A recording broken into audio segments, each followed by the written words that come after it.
Greetings from Ann Arbor, Michigan, a great state and a great place of the great USA. Welcome to our podcast series, and I am promising you that this series is going to be very enlightening, very inspirational, a lot of fun, and something that will really, I think, help you as you walk your path to holiness. This series is going to have a lot of different things that you probably have questions about, but maybe had the opportunity to ask, especially about religious life. Like, what do they do all day? Who are they? Where do they come from? What's it like when a young woman enters religious life? So stay tuned as we will discuss where sisters come from today.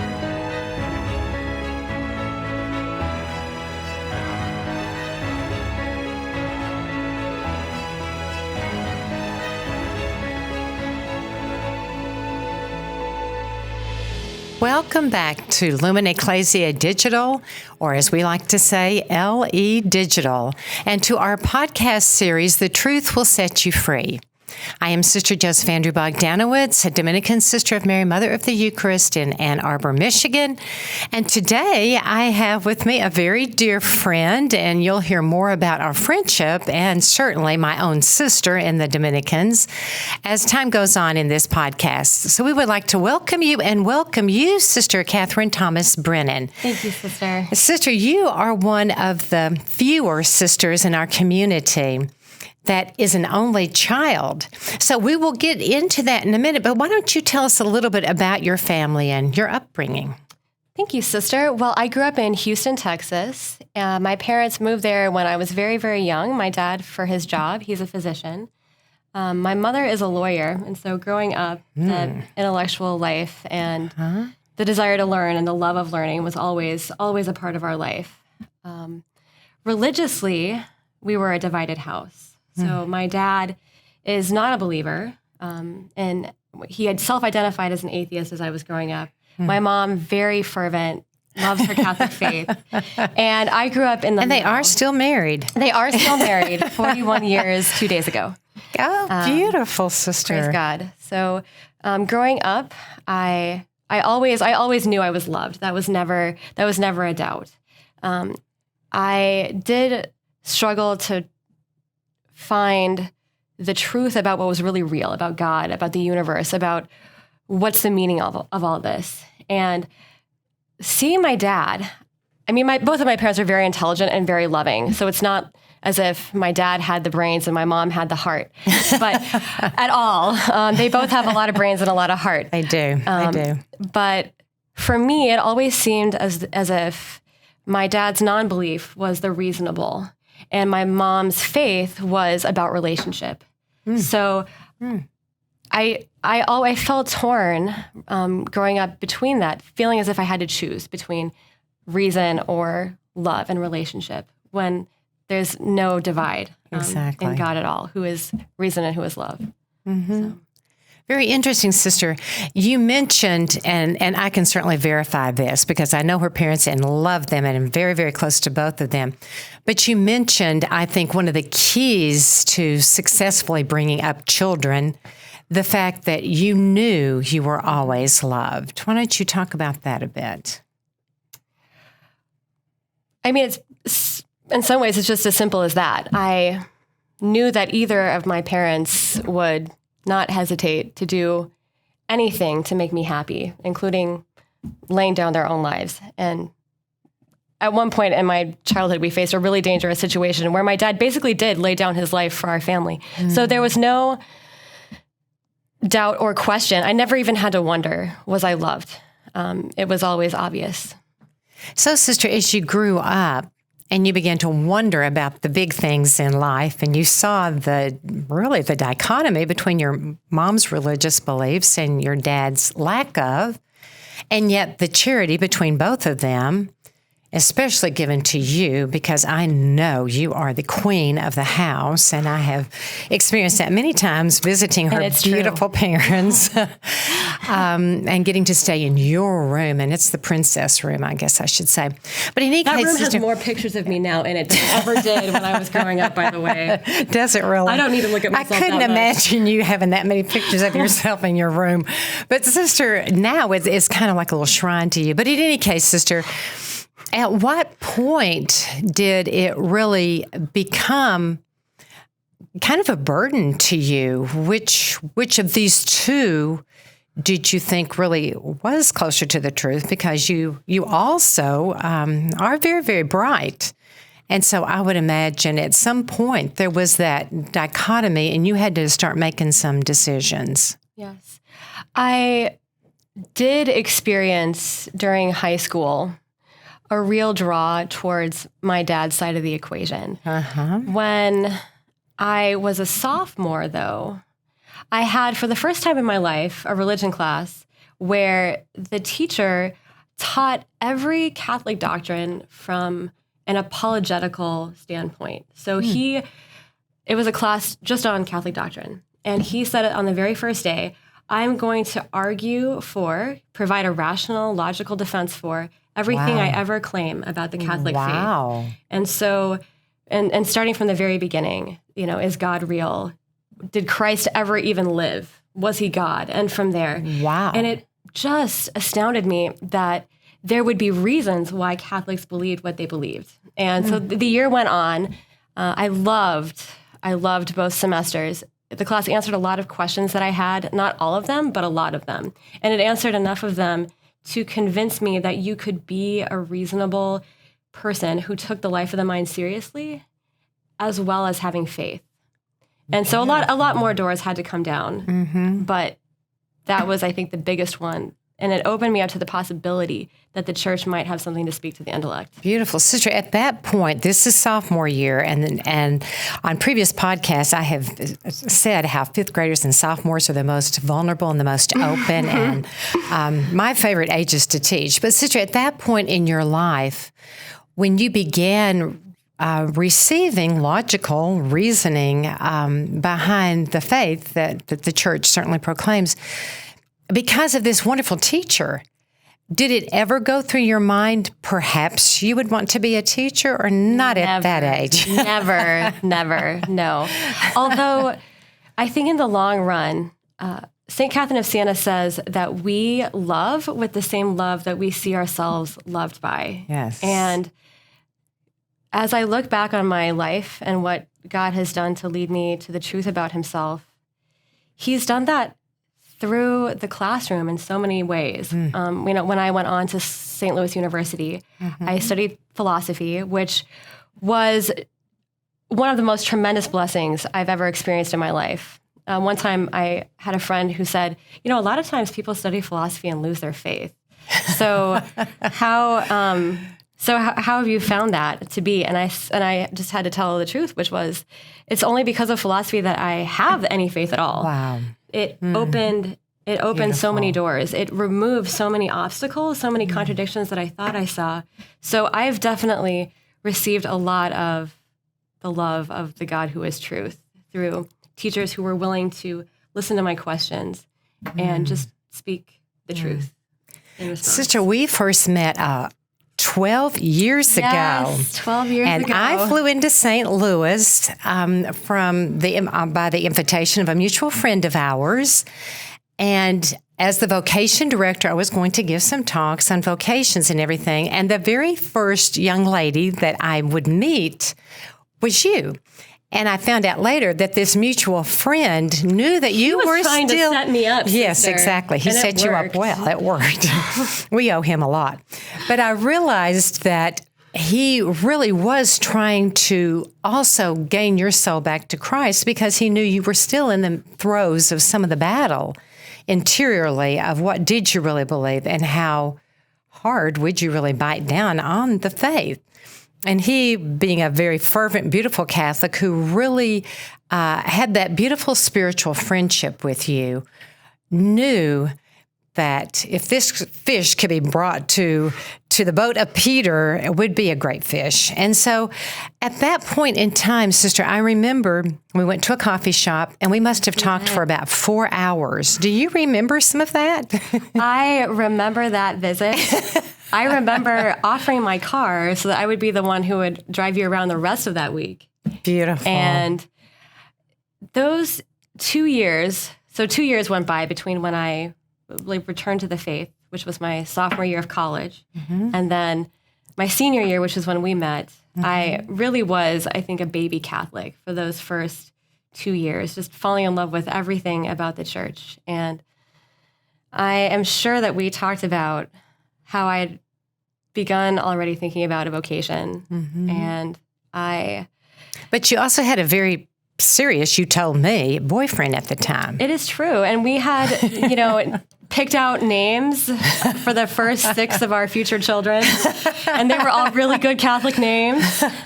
And it was a source, I'm glad, looking back, that was a very confusing time trying to discern a religious vocation and the married vocation at the same time while you're in a relationship with this great Catholic man.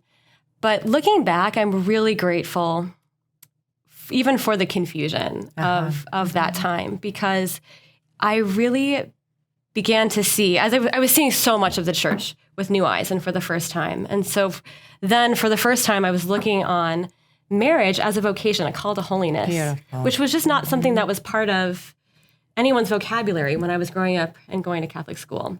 And so having that, yes, it was confusing, but I could also see in that, I would ask myself the question almost unconsciously, is this it? Is this it? Is this, could this be enough? And the answer that just seems so obvious was no, that there could be more, and that's what my heart is asking for. Beautiful. And I don't know if you remember this, Sister, but by the end of that first week, you had given me a religious name. Good for me. You were calling me Sister Mary Sophia, and I was secretly loving it. Beautiful. A beautiful point that Sister certainly brings up is the power of teachers. We've talked about the power of parents and the power of teachers to really teach the truth and to encourage each young person to find that truth. And as you were saying, Sister, you were never afraid to ask the questions. You never hid behind what you thought perhaps the teacher would want. You were pretty bold in that. And that also made me think maybe you'd be a great Dominican, you see, because again, with that intellect and with that openness, God can do great things. Now, Sister, I remember, which I was stunned by, it was maybe 2 days into the visit, and you had called your mom and you had talked about our conversation. And in that, she had said, I'm flying to St. Louis tomorrow and I'll take you all out to lunch. Do you remember that? Sister, I think that was a couple years later. But yes, she flew there. We met all together in St. Louis. And I do remember that the conversation, your mom was just so beautiful about the faith. And she was watching you as you were really beginning to verbalize things. Now, Sister, so tell us what you did after your graduation from St. Louis University. Well, I have to back up a little bit. Okay. So that last year of college, I had also been accepted to law school. And I realized by the time I had graduated that really God was calling me to religious life, and that, in your own words, Sister, I needed to get real. And living in reality meant discerning my religious vocation full time at that point. I didn't know where, but I was sure that Jesus wanted me for himself, and I was sure that that was the only thing that was going to make me happy. So I didn't go to law school, and I'm glad I didn't. Because it would have taken me years to pay off the debt. That's true, too. And I needed to get in. So I spent that year between college and when I ended up entering our community, volunteering with the Missionaries of Charity in Houston, which was an amazing experience. I think it was something like having a pre-novitiate, that spirit of learning how to do everything just because it's for Jesus. Beautiful. And we have very different spiritualities, but that's the same. And that was a beautiful gift. And I also spent that time visiting different religious communities and coming back. That's right. Coming back to ours. That's right. I remember a friend of mine one time asked me to describe my perfect life. And I basically described the Dominican life. I said, it's so great to be able to, to have that daily prayer life and to, live side by side with people who are, who love each other and who enjoy each other and who love the truth and who study the truth and who then go out and bring the truth and who, and then I said out loud, wow, that sounds like the Dominican life. And another time somebody asked me to describe my perfect man, and I realized I described Jesus. So these things kept coming back, the Dominicans Beautiful. And our community and being a bride of Christ. And so that was 11 years ago that I entered. Isn't that beautiful? Now, sister, okay, so now we're going to jump ahead to the decision to actually enter. And again, speaking as an only child with parents that are kind of divided on religion or on their own beliefs, but loving you very deeply, how did they respond to that news? It was shocking and yet not shocking. Okay. I think they had known that I'd been playing with the idea of religious life for a couple of years. They knew that I had been visiting religious communities, going on discernment retreats, whatever that meant. I'd been doing that. And they knew finally that I'd broken up with a great Catholic guy that for a long time we'd been thinking about marriage. And my mom said it was then that she realized that I might be serious about this religious life thing. So I told them towards the end of my senior year of college, and my dad said that he wanted to drive me back to Texas, just the two of us, so that we could talk. Oh. And that was big. My dad and I are very close, but I'd never gotten I need 13 hours with you so that we can talk. So we'd made it all the way down to maybe Dallas, and I thought he hasn't raised the question yet. Goodness. So that was a good 10 hours of the way. But he eventually, so let's talk about this. And so we talked about it. And one thing that he said was, well, two things were really interesting. One of them, he said, I have all these coworkers who are Catholic, and I've been telling them what you're thinking of doing when they ask me what you're going to be doing after college. And they say, why is she doing that?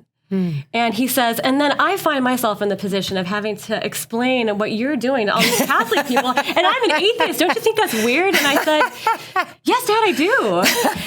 And then he also said something that I'll never forget. And this was something that, harkens back to something that he always told me, which was, when you leave home, do what you're passionate about.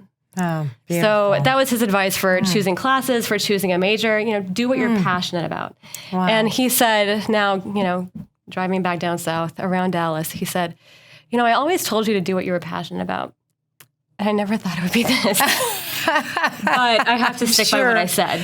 Oh, how beautiful. So, what a man of great principles. He is. So, and even sometimes I would go to adoration late at night, and I would say, bye, I'm going to go see my fiance. And my dad would say, well, tell him hi for us. Oh, how beautiful. So he has always, I could tell that giving his only daughter to the sisters was a source of great pain. I mean, I could see it.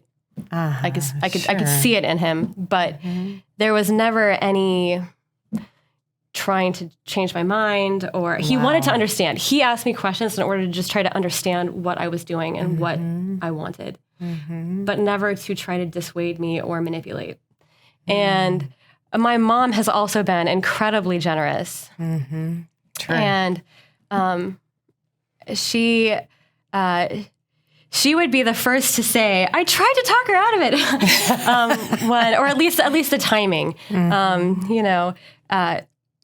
of it, wanted to, encourage me to try law school first. And But she and my dad have been so just, they kept saying the first few years after I'd entered, it's just so good to see you happy. You're just so happy. I mean, it actually kind of took them saying it for me to realize, oh, I'm really happy. I mean, it would come from them. They would come and visit, and they would see the sisters, and they would be loved by the sisters. They would see how the sisters, how we love each other. And they could see that this is a happy life. And my mom, she cried a lot the day of my first vows. I didn't even know this, but she had to. She cried a lot when you entered. She cried a lot when I entered. Remember.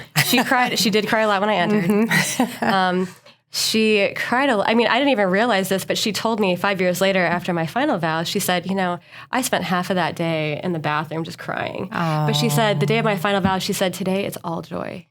Oh, how beautiful. So what I've experienced, I've experienced the love of God through my parents so powerfully, and through the community so powerfully. But I've also experienced God's love for my parents through my vocation.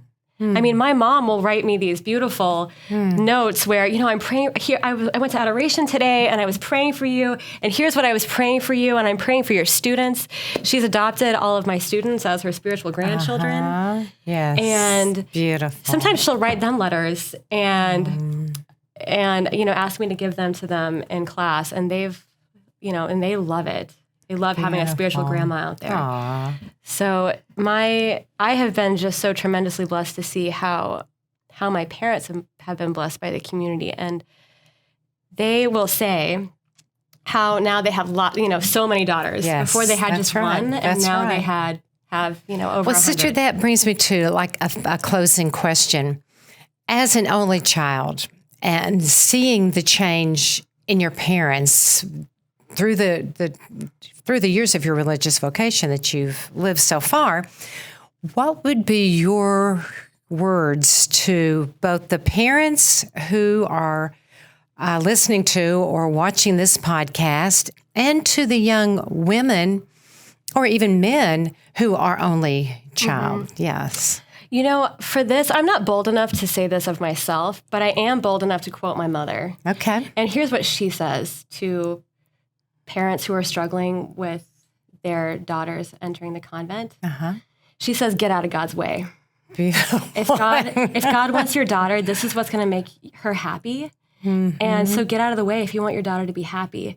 And speaking as a daughter, I know that my parents are surrounded by so much more love than I could give them, because they're surrounded by 100 more daughters. That's right. Than they ever had. More than 100, sister, and growing every year. That's right.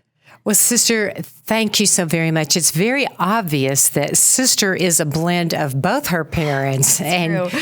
You have that strength and that determination and really that big-heartedness, and that God is number one, however a person decides to go with that. I love your quote from your father, do what your passion really is. And your mom, get out of God's way and let God be God. Sister, thank you so very much. Sister. You are a pure delight. God bless you. Likewise. Thank you all.